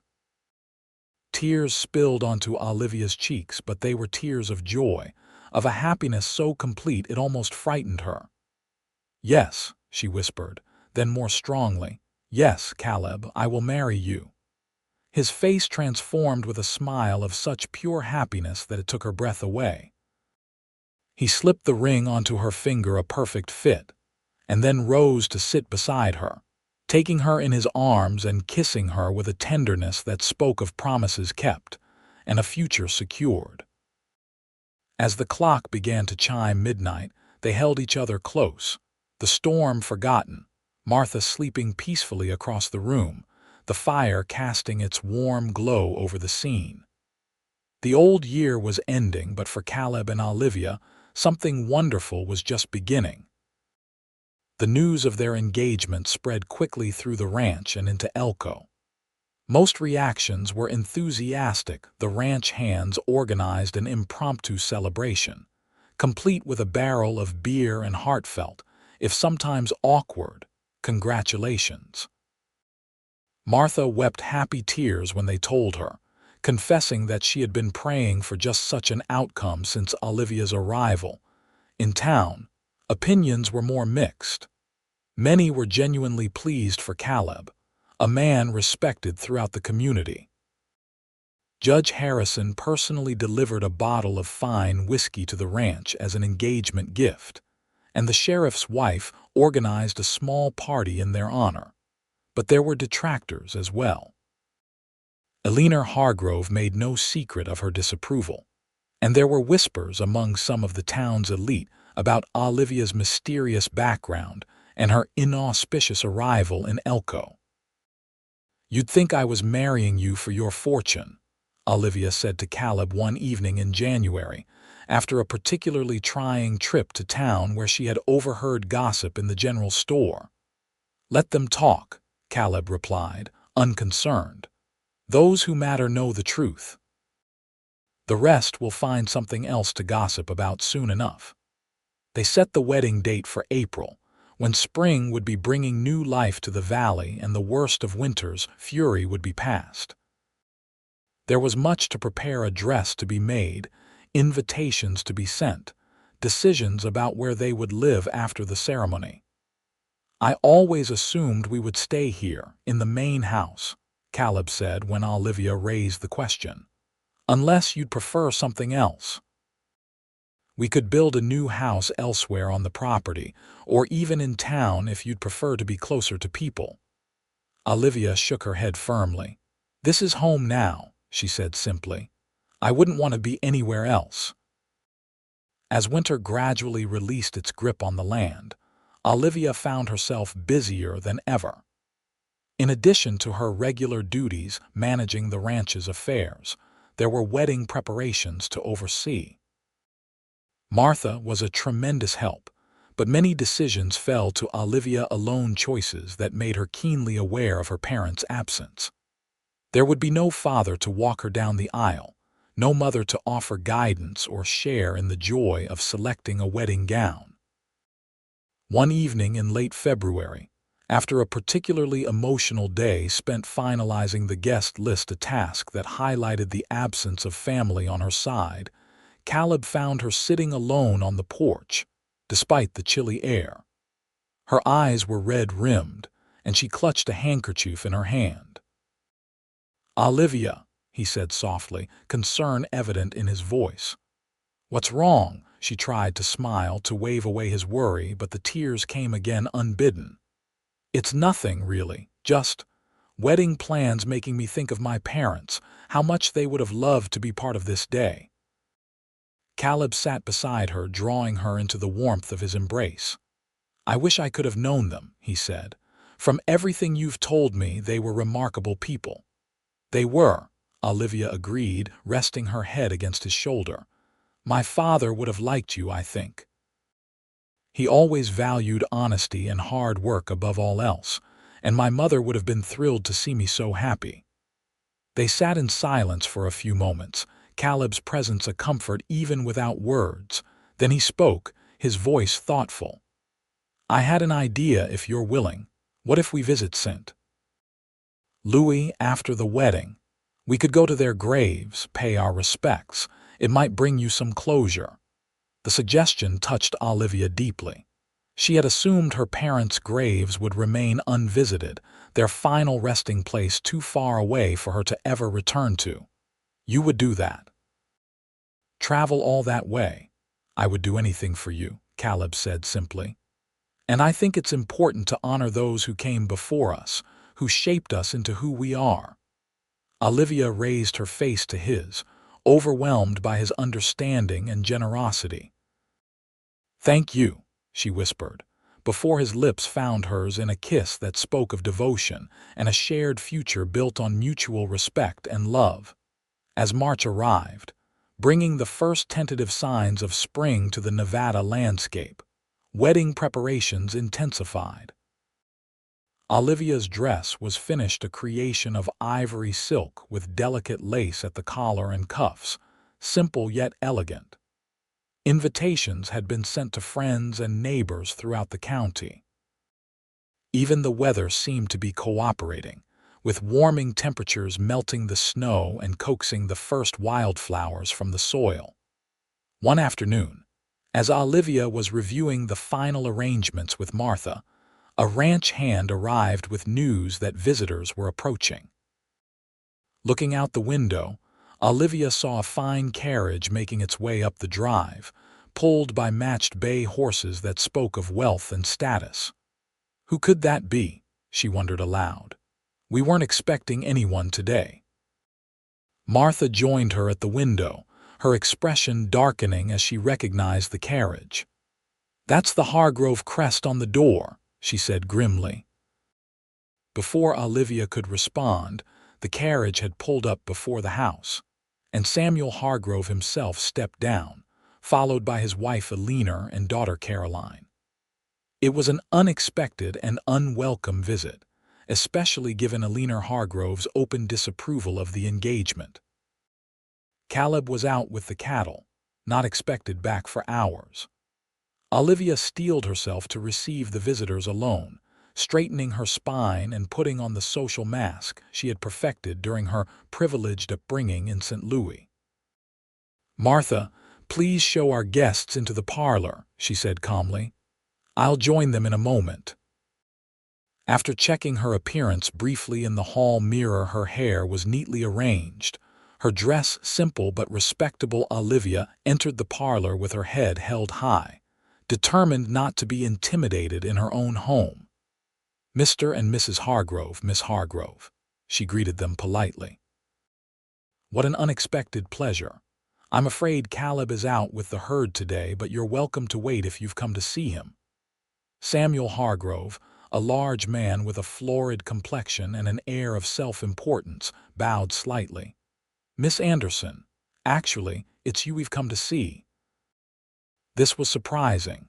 In all her interactions with the Hargroves, it had been Elena who took the lead, with Samuel remaining largely in the background. Curious despite her apprehension, Olivia gestured for them to be seated. "May I offer you some refreshment? Tea, perhaps?" Elena Hargrove waved away the offer impatiently. "This isn't a social call, Miss Anderson." Olivia maintained her composure, sitting across from them with her hands folded neatly in her lap. "I see. How may I help you, then?" Samuel Hargrove cleared his throat uncomfortably. "It's come to our attention that your background may not be what you've led people to believe." A chill ran down Olivia's spine.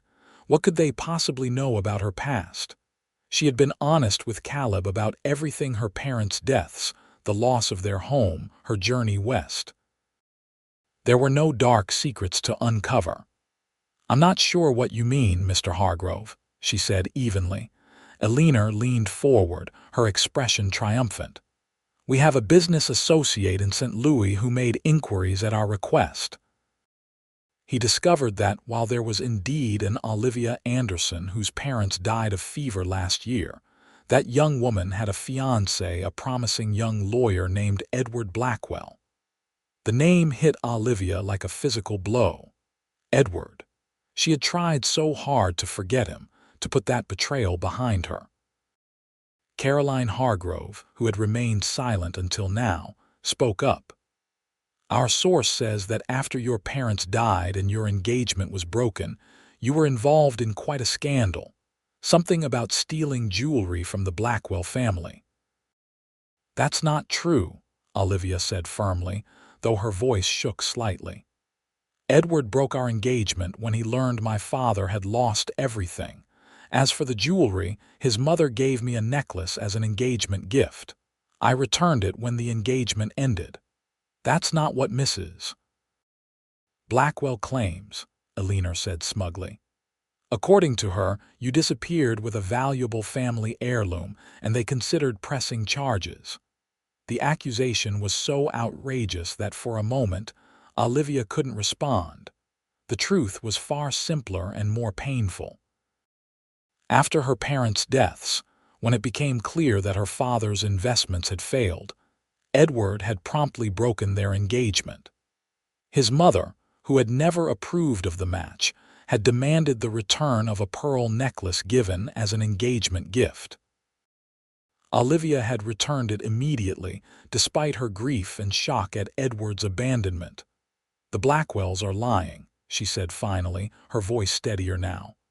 "I returned everything that belonged to them. I left St. Louis with nothing but the clothes on my back and what little money I could raise by selling my own possessions." Samuel Hargrove studied her with shrewd eyes.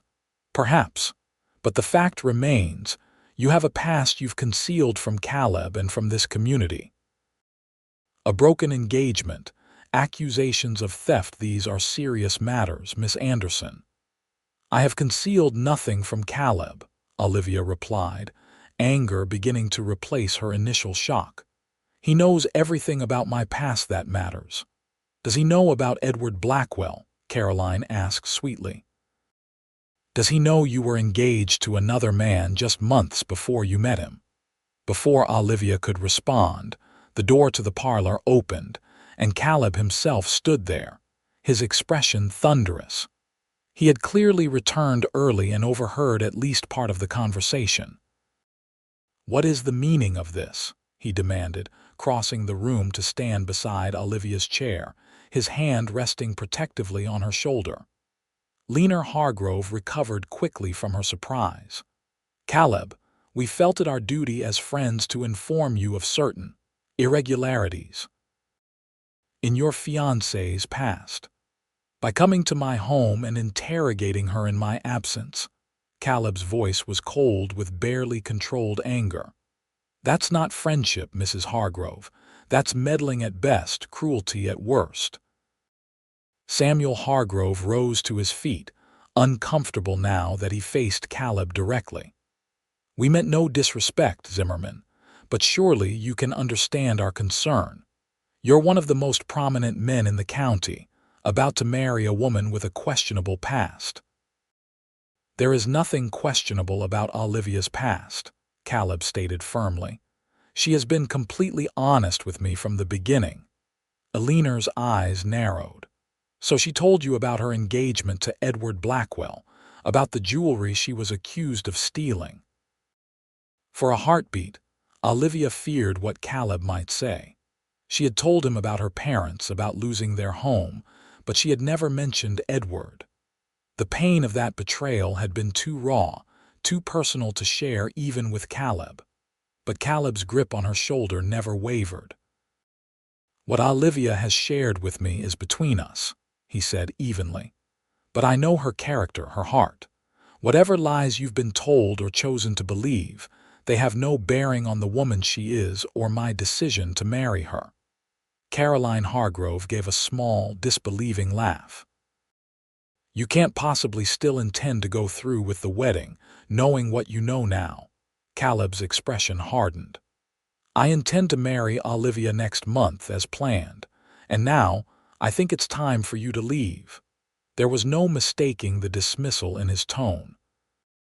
Samuel Hargrove flushed with embarrassment, taking his wife's arm and practically dragging her to her feet. We meant well, Zimmerman. Remember that.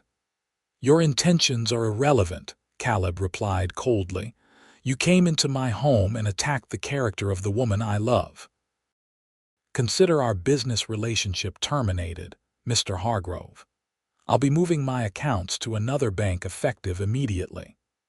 This threat clearly rattled Samuel Hargrove, whose bank held substantial deposits from the Double Z Ranch.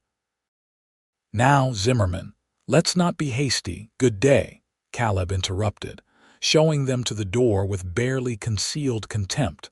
After the Hargroves had been escorted out, Caleb returned to the parlor to find Olivia still seated, her face pale but composed. Martha hovered nearby, clearly concerned. I'll make some tea, Martha said, sensing the need to give them privacy. Strong tea with perhaps a splash of something stronger. When they were alone, Caleb knelt before Olivia's chair, taking her hands in his. Are you all right? She nodded, though tears threatened. I'm so sorry, Caleb. I should have told you about Edward. It wasn't that I was trying to hide anything, it was painful and seemed unimportant compared to everything else. You have nothing to apologize for, Caleb assured her. We all have parts of our past that are difficult to share. The Hargroves had no right to ambush you this way. But the accusations about the jewelry are obviously false, Caleb interrupted firmly. Olivia, I know you. You're the most honest, ethical person I've ever met. If you say you returned their necklace, then you did. His unwavering faith in her brought the tears she'd been fighting to the surface. I did return it. The very day Edward broke our engagement, his mother practically tore it from my neck. Anger flashed in Caleb's eyes at this evidence of cruelty, but he controlled it for Olivia's sake. Then that's the end of it. Whatever lies the Blackwells are spreading in St. Louis, they have no power here, no power over us. He brushed a tear from her cheek with gentle fingers. I love you, Olivia Anderson. Nothing the Hargroves or anyone else could say would change that. I love you too, she whispered, overwhelmed by his steadfast support. More than I can say. Caleb leaned forward, kissing her softly. Then let's put this behind us. We have a wedding to prepare for and a life to build together. As he held her close, Olivia felt the last shadows of her past beginning to fade. Edward's betrayal, her parents' deaths, the desperate journey west, all had led her here, to this man, to this home, to a future brighter than any she could have imagined when she walked into the Silver Dollar Saloon hungry and alone. The Hargroves' visit had an unexpected consequence. Rather than weakening Caleb and Olivia's position in the community, it strengthened it. When word spread of the confrontation, as it inevitably did in a small town, public sympathy shifted decisively in Olivia's favor. The sight of wealthy, powerful Samuel Hargrove trying to intimidate a young woman who had overcome so much struck many as distasteful at best, despicable at worst. Judge Harrison made a point of calling on them personally to express his support. "The Hargroves have stepped beyond the bounds of decency this time," he told them over coffee in the parlor. "Rest assured, their influence in this community is not what they believe it to be." Even those who had initially been skeptical of the match between Caleb and Olivia found themselves reconsidering. There was something compelling about their story, the wealthy rancher and the destitute young woman who had found each other against all odds, that spoke to the romantic hearts of frontier people. As April approached, the final wedding preparations fell into place. The ceremony would be held at the small church in Elko, followed by a celebration at the Double Z for the entire community. It promised to be the social event of the season, with guests coming from as far as Carson City and Reno. The night before the wedding, Olivia found herself unable to sleep. Tomorrow, she would become Mrs. Caleb Zimmerman, mistress of the Double Z, wife to the man she loved beyond reason. It was a future she could never have envisioned when she arrived in Nevada, yet now it seemed the only future she could possibly want. She slipped from her bed and moved to the window, gazing out at the moonlit landscape. The ranch was peaceful at night, the distant mountains silvered by moonlight, the cattle mere dark shapes in the pastures. This land had become as dear to her as the man who owned it. A soft knock at her door startled her from her reverie. Opening it, she found Martha standing there in her nightgown, a shawl wrapped around her shoulders. "Can't sleep?" the older woman asked kindly. Olivia shook her head. "Too many thoughts." Martha nodded understandingly. "I thought you might be awake. I've brought you some warm milk with honey. My mother always said it was the best remedy for wedding eve jitters." Touched by the thoughtfulness, Olivia accepted the mug and invited Martha to sit with her by the window. They sat in companionable silence for a while, watching the moonlight play across the valley.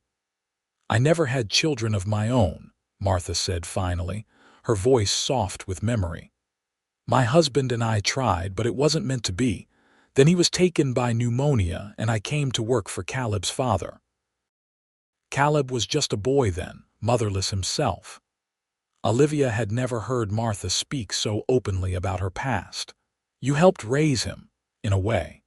His father did the important work of making him a man, teaching him about ranching and responsibility.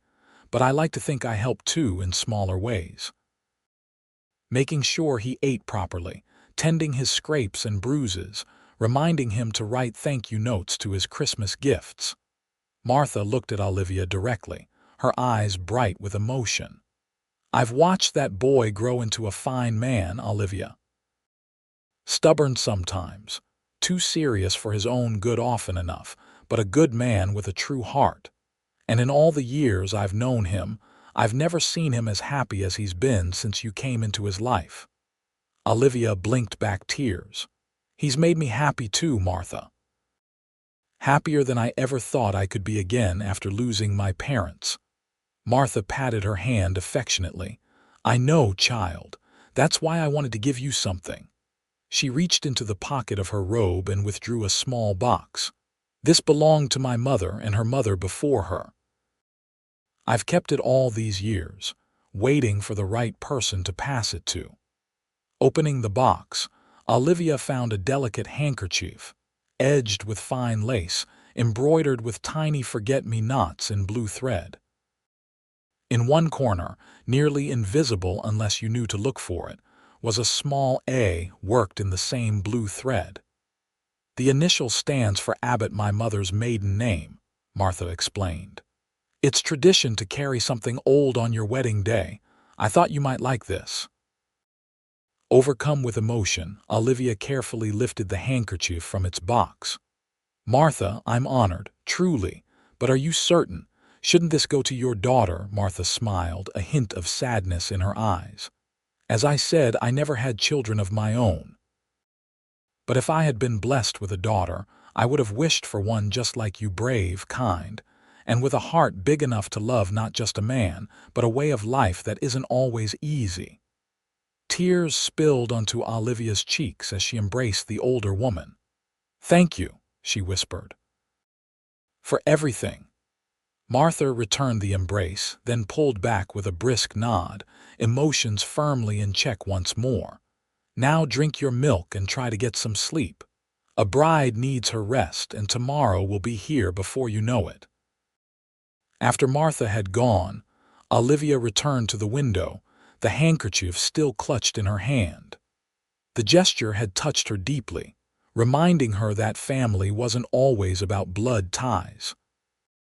Sometimes it was about the connections formed through love and shared experiences, about the people who chose you and whom you chose in return. When she finally returned to bed, sleep came more easily, her dreams filled with images of the future awaiting her, a future built on love, respect, and the promise of belonging. The wedding day dawned clear and perfect, as if nature itself approved of the union about to take place. Olivia was awakened by Martha bringing a breakfast tray, insisting that even nervous brides needed to eat. The morning passed in a flurry of activity, bathing, arranging her hair, and finally donning the ivory silk gown that transformed her from ranch administrator to bride. A knock at the door revealed Judge Harrison, who had arrived early before the other guests. "Olivia, my dear, you look radiant," he said warmly. "I hope you don't mind my early arrival. I wanted a private word before the ceremony." Puzzled but pleased by his attention, Olivia invited him in. Martha excused herself to check on last-minute preparations, leaving them alone. "I understand you have no family here to support you today," the judge began gently. "No father to walk you down the aisle." Olivia nodded, a flicker of sadness passing through her at the reminder. "That's true. I'll be walking alone." Judge Harrison cleared his throat, suddenly seeming uncharacteristically nervous. "I have a proposal, if you'll hear it. I've known Caleb since he was a boy. His father was one of my closest friends. In many ways, I've watched Caleb grow up with a pride that's almost paternal." He paused, then continued with greater confidence. "It would be my honor, Olivia, if you would allow me to escort you down the aisle today. Not as a replacement for the father you've lost, but as someone who cares deeply about the future you and Caleb are building together." The unexpected offer brought fresh tears to Olivia's eyes. It was a kindness she hadn't anticipated, addressing a need she had tried to ignore. "Judge Harrison, I would be honored," she said sincerely. The judge beamed with pleasure. "Excellent. And perhaps today of all days you might call me William." "William," she agreed with a smile, feeling another piece of her new life fall into place.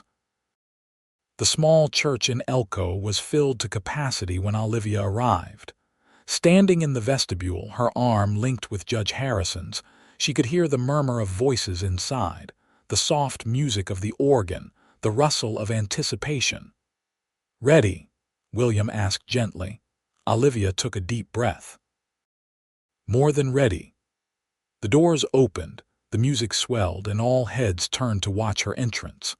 But Olivia had eyes only for Caleb, standing tall and handsome at the altar, his expression transforming from nervous anticipation to awe as he saw her for the first time in her bridal gown. The walk down the aisle seemed both eternal and instantaneous. Then Judge Harrison was placing her hand in Caleb's, and the warmth of his touch anchored her in the moment, in the reality of what they were about to promise each other. "You are so beautiful," Caleb whispered, his voice thick with emotion. The ceremony itself was a blur of traditional words and solemn vows. Olivia was conscious primarily of Caleb's steady presence beside her, of the love shining in his eyes as he promised to cherish and protect her for all the days of their lives. When the minister pronounced them husband and wife, and Caleb leaned down to seal their union with a kiss, a cheer went up from the assembled guests that nearly raised the church's roof. The celebration at the Double Z afterward was everything a Western wedding party should be: abundant food, flowing drink, music and dancing that continued well into the night. Olivia found herself passed from partner to partner in the dancing, each man eager to claim a dance with the bride.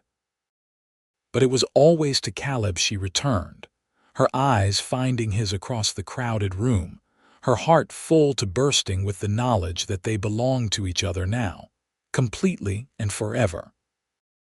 As the party wound down and the last guests departed, Caleb led Olivia to the porch of the ranch house, their house now, to watch the stars emerge in the deepening twilight. "Happy, Mrs. Zimmerman?" he asked, drawing her close against the evening chill. "Completely," she replied, still savoring the sound of her new name. It was perfect, all of it. They stood in silence for a moment, absorbing the peace of the evening and the magnitude of the step they had taken together. "You remember the first time we stood here?" Caleb asked suddenly. "The night after the Rustlers, when I asked if you might consider staying at the Double Z," Olivia nodded, smiling at the memory. "You said you wanted a chance to see where this might lead. And now we know," he said softly, turning her to face him fully. "It led to this moment, to us becoming husband and wife, to a future we'll build together." He cupped her face gently in his hands, his expression serious yet filled with tenderness. "When you walked into that saloon, Olivia, you changed my life.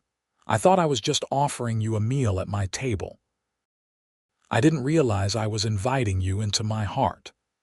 And I never imagined that begging for food would lead me to everything I never knew I wanted," Olivia replied, reaching up to touch his beloved face. "Home, purpose, you."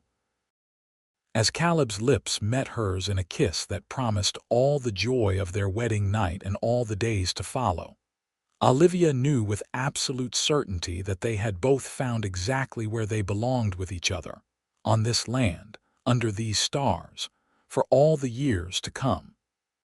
5 years later, the autumn sun cast long shadows across the yard of the Double Z as Olivia Zimmerman stood on the porch, watching her husband return from the day's work.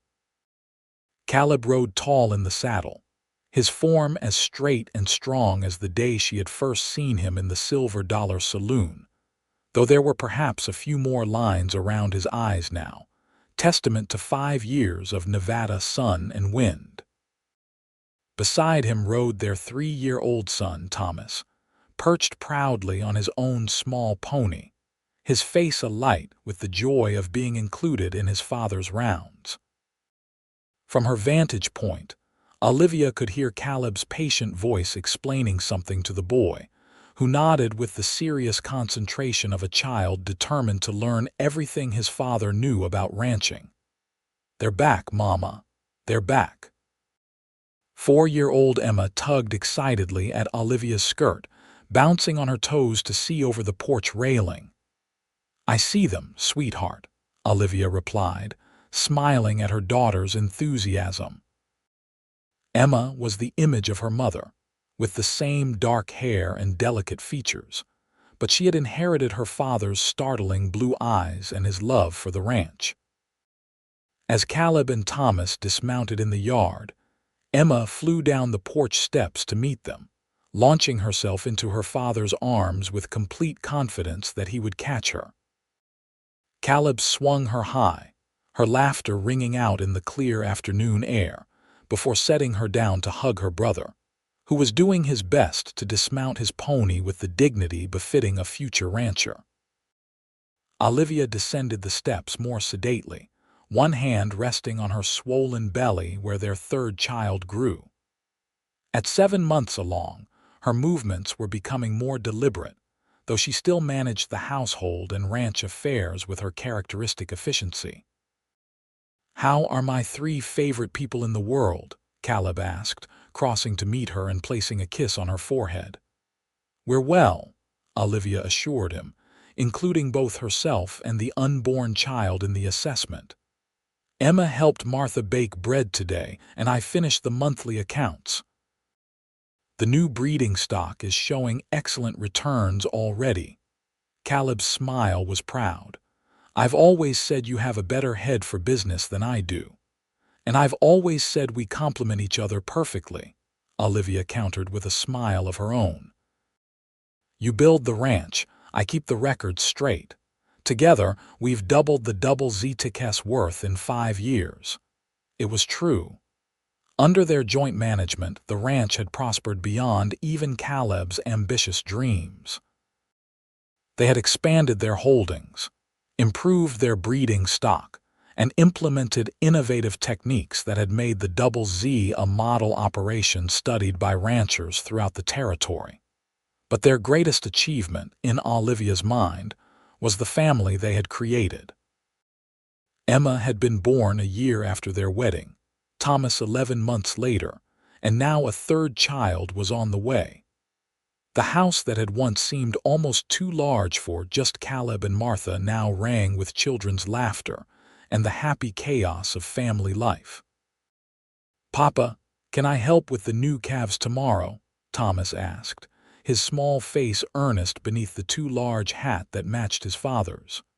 "We'll see, partner," Caleb replied, ruffling the boy's hair. "If you finish your lessons with your mother first." Education was important to both Caleb and Olivia.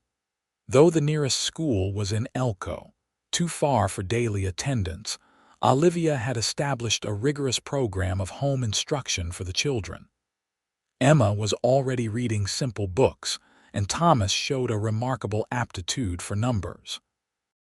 "I want to see the calves too," Emma declared, not to be outdone by her younger brother. "And you shall," Caleb promised.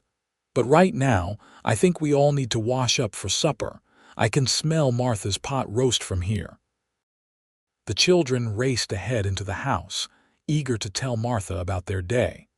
Caleb offered Olivia his arm, slowing his pace to match hers as they followed more sedately. "You looked thoughtful when we rode up," he observed. "Something on your mind?" Olivia smiled, leaning into his strength. "I was just thinking about how far we've come. 5 years ago today was the first time I walked into the silver dollar." Caleb's arm tightened around her waist. "The most important day of my life, though I didn't know it then." "Mine too," Olivia agreed softly. "I was so desperate, so afraid. And then you stood up, and suddenly everything changed." They paused at the top of the porch steps, looking back over the ranch that had become the center of their shared life. The land stretched away toward the mountains, cattle grazing peacefully in the pastures, outbuildings neat and well-maintained, everything speaking of prosperity built through hard work and wise stewardship. "You ever regret it?" Caleb asked suddenly. "Staying here instead of continuing to Sacramento, taking a chance on a rancher you barely knew?" Olivia turned to face him, reading the vulnerability beneath the question. Even after 5 years of marriage, 2 children with another on the way, Caleb sometimes seemed amazed by his good fortune, as if he couldn't quite believe that she had chosen this life, chosen him. "Never," she said firmly, reaching up to touch his weather-tanned cheek. "Not for a single moment. You offered me a meal at your table, Caleb Zimmerman, but what you really gave me was a home, a purpose, a family." Her voice softened with emotion. "You gave me love when I thought I had lost everything worth loving. How could I possibly regret that?"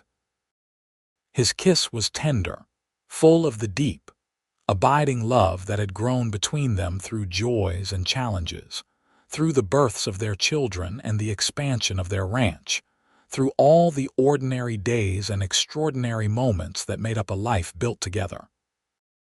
"I love you, Olivia Zimmerman," he said simply when they parted, "more with each passing day." "And I love you," she replied, the words as true now as the first time she had spoken them. "Always." From inside the house came the sound of children's laughter and Martha's voice calling them to supper. Hand in hand, Caleb and Olivia went in to join their family, leaving the sunset to paint the land in gold as another day ended at the Double Z Ranch, a place where a desperate plea for food had led to a feast of love that would sustain them all the days of their lives.